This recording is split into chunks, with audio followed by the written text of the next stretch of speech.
कोई आशंका नहीं है कि डिटेल्स नहीं निकलेगा, पूरा डिटेल्स निकलेगा अभी। आप लोग हमारी प्रतिक्रिया लें, अब उसका कोई मतलब नहीं है। पायलट गलती शायद ना के बराबर था। पायलट लोगों ने शायद पूरा प्रोसीजर फॉलो किया है। दोनों इंजन फेल हुए या फिर दोनों इंजन में जितना थ्रस्ट चाहिए था वो बन नहीं पाया और उसके साथ कुछ और भी सिस्टम्स फेल हुए। पिछले 1.5 महीने में 6 एयरक्राफ्ट 6 हेलीकॉप्टर्स डाउन हुए। एक्सीडेंट या फिर इंसिडेंट या छोटा मोटा accident. Accident investigation bureau BS उन लोगों ने आके भी शुरू कर दिया और 2 ब्लैक बॉक्स मिले हैं, ऐसा कुछ अच्छा है। सर देखिए, पहली बात तो 2 ब्लैक बॉक्स पता नहीं किसने मतलब रिपोर्ट कर दिया। हम लोग एक ही ब्लैक बॉक्स बोलते हैं और दूसरा एक रिकॉर्डर है। अगर दोनों को आप ब्लैक बॉक्स बोलोगे चलेगा, क्योंकि दोनों का काम वही है। एक तो है वॉइस रिकॉर्डर है, कॉकपिट वॉइस रिकॉर्डर। वो इतना सेंसिटिव है कि आप पायलट लोगों ने कितने बार सांस भी लिया वो भी रिकॉर्डेड होगा। और आवाज कैसा था, क्या था, कॉकपिट में कुछ और डैमेज था, क्या क्या उन्होंने पायलट्स ने बात किया बीच में, और फिर क्या देखा, कौन से लाइट ऑन हुआ, पक्का पायलट ने अपना प्रोसीजर फॉलो किया। और वो जो पहले का डीएफडी है, जिसको जो सबसे महत्वपूर्ण है, इससे भी महत्वपूर्ण वो है, तो वो पहले से मिल चुका है। तो अभी कोई चीज के लिए मतलब कोई आशंका नहीं है कि डिटेल्स नहीं निकलेगा, पूरा डिटेल्स निकलेगा अभी। तो हम जितना भी अनुमान बना ले, कुछ भी बात कर ले, यूट्यूब में कर ले, वो कर ले, मैं कर लूं, हम जितने भी आप लोग हमारी प्रतिक्रिया लें, अब उसका कोई मतलब नहीं है, क्योंकि सारी सच्चाई उसी में है। पर हाँ, मैं इतना बोल दूं, दिन ब दिन जो वीडियो पहले दिन से आया था वो ब्लर्ड था। उसमें हम लोग अजम्पशंस लगा रहे थे, कोई जूम करके देखने की कोशिश कर रहा था, वो वीडियो बेसिकली फट रहा था, टाइप्स वो ब्लर्ड हो जाता था, वो दिख नहीं रहा था। अभी धीरे धीरे सब पता चल रहा है। लैंडिंग गियर का भी पोजीशन अभी अब जो एक्सपर्ट्स हैं कल से वो भी देख रहे हैं, हम भी देख रहे हैं, तो अभी समझ में धीरे धीरे से आ रहा है कि पायलट गलती शायद ना के बराबर था। पायलट लोगों ने शायद पूरा प्रोसीजर फॉलो किया है। जो अनुमान अभी नया एविडेंस नया जो निकल के आ रहा है, पायलट का जो गलतियां जो हम सोच रहे थे, जूनियर पायलट, सीनियर पायलट, ये वो शायद कम है, कम प्रोबेबिलिटी में हो गया। अभी सबसे ज्यादा प्रोबेबिलिटी अभी हो रहा है, अनुमान जो हम लगा सकते हैं, शायद दोनों इंजन फेल हुए हैं, जो समझ में आ रहा है फिलहाल। या दोनों इंजन फेल हुए या फिर दोनों इंजन में जितना थ्रस्ट चाहिए था वो बन नहीं पाया और उसके साथ कुछ और भी सिस्टम्स फेल हुए हैं। शायद वो लैंडिंग गियर के फेल हुए या फिर फ्लैप्स के फेल हुए। कोई बोल रहा है फ्लैप्स एक्सटेंडेड थे। जो फोटोज आए डैमेज एयरक्राफ्ट का जो नीचे गिरा पड़ा है, वो बोल रहे हैं उसमें दिख रहा है फ्लैप्स एक्सटेंडेड है, बट वो तो डैमेज्ड विंग है ना। डैमेज्ड विंग में कोई भी पहिया, कोई भी पार्ट टूट के बाहर निकल सकता है, तो हमें क्या पता।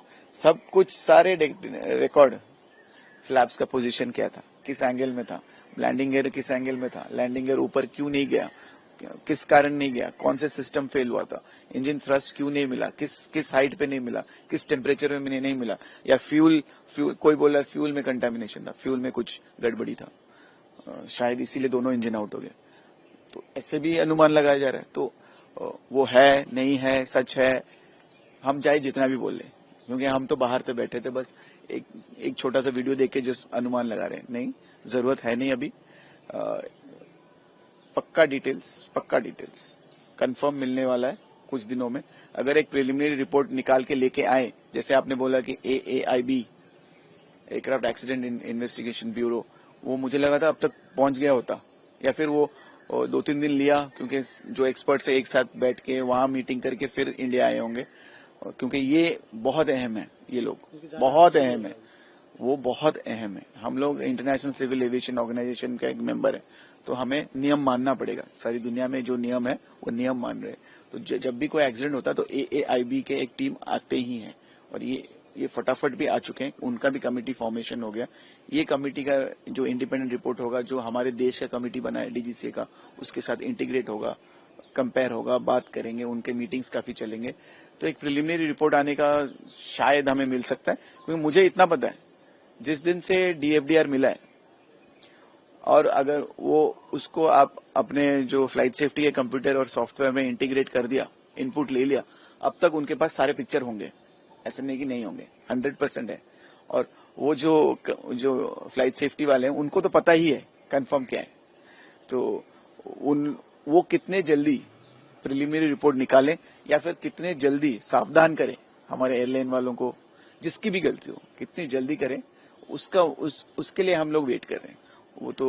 वो जो वेटिंग पीरियड ज्यादा लंबा ना हो, क्योंकि पायलट लोगों का थोड़ा मनोबल थोड़ा डाउन है, इंजीनियर लोगों का भी डाउन है, उनको समझ नहीं आ रहा किसने गलती किया है।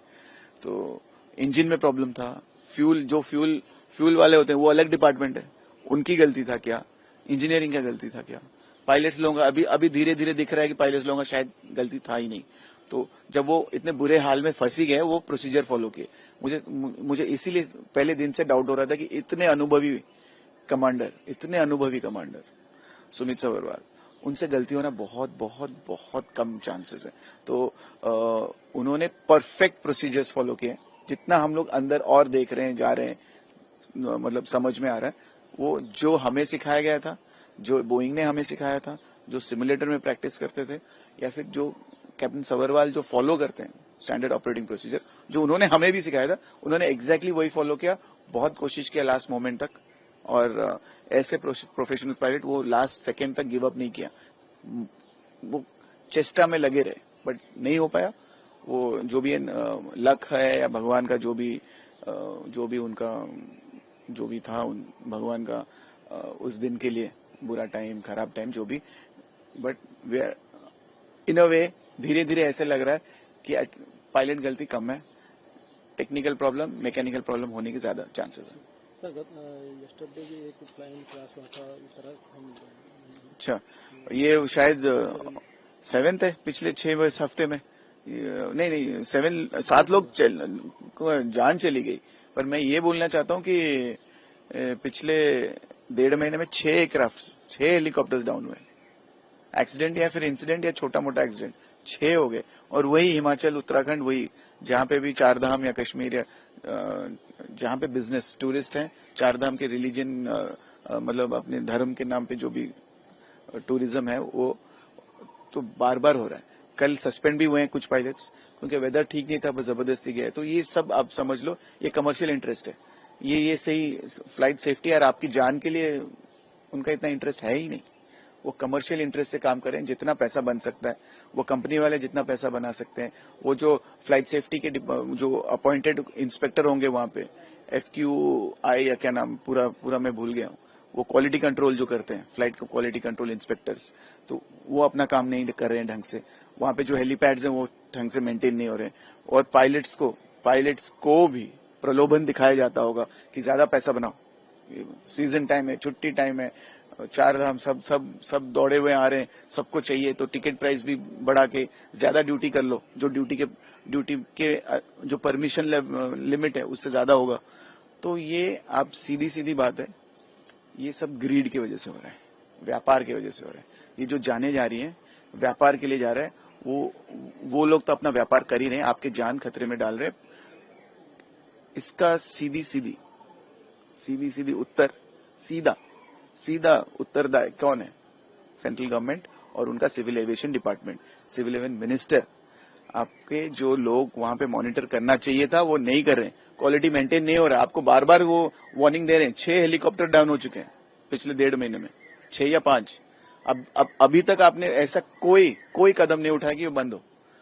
तो ये total responsibility is the civil aviation minister और director general civil aviation India, क्योंकि ये कोई ऐसा कदम नहीं लिया अब तक। इतने जितने भी जाने गए, ये आपके लापरवाही की वजह से गए। तो आपको बिजनेस करना है या फिर लोगों की जानें बचानी है, आप वो देख लीजिए।